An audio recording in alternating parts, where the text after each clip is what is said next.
Sa Good Vibes, grupo sa mga artist naghumpong sa kapulisan para mahuman ang mural painting sa kilid sang Police Station 6. Kampanya ini kontra vandalism kag pagpabaskog pagid sang pagpalangga sang pungsod ang mensahe nga ginadala. May report si Nico Delfin. Makaligad ang pilaman kabinulan, liwat nga nagbalik sa kilid sang karsada ang katapos ang Association of Negros Artists para mahuman ang mural painting sa pader sa kilid lang sang Police Station 6. Kaupod man ang mga pulis, amat-amat nila ginpintahan ang pader, tubtob nga mahuman ang maduagon nga dagway sang baganihan nga sila Lapu-Lapu.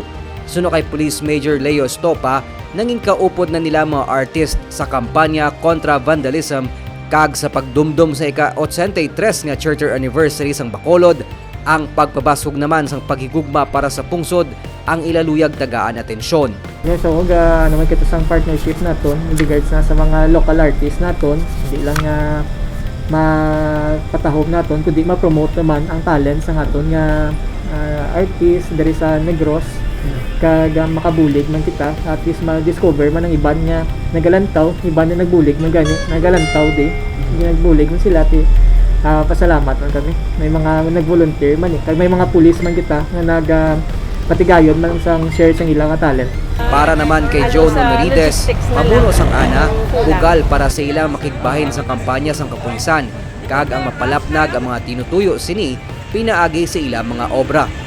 Ang grupo amuman ang sa likod sa maduagon nga mural sa mga pader sa kilid sang Dalan Lacson. Wala po now ang art. Actually, feeling ko mas nagadako ang demand because ang mga tao gusto nila to see something nice, to have something nice, especially nga masako ang pag-redecorate sa mga katawhan sa ilang panimalay. Nakita man naton nga naghagan-hagan manggid ang vandalism. Maragin na hindi mo gina manegar, but na-notice man naton siguro nga doon nagwapo naman ang obra. Nag-step up man, yes, oo, because amo ni nga to nga is to inspire kay mga artist man ang mga naga-vandal bala. Ang mga mural painting sa mga artist kag pulis nga naghatag sang duga nga duag sa syudad ang pamatod nga sa paghugpong kag pagbinuligay sarang malabot ang mga kadalagan para man sa ikaayo sang komunidad. Nico Delfin para sa DigiCast Negros.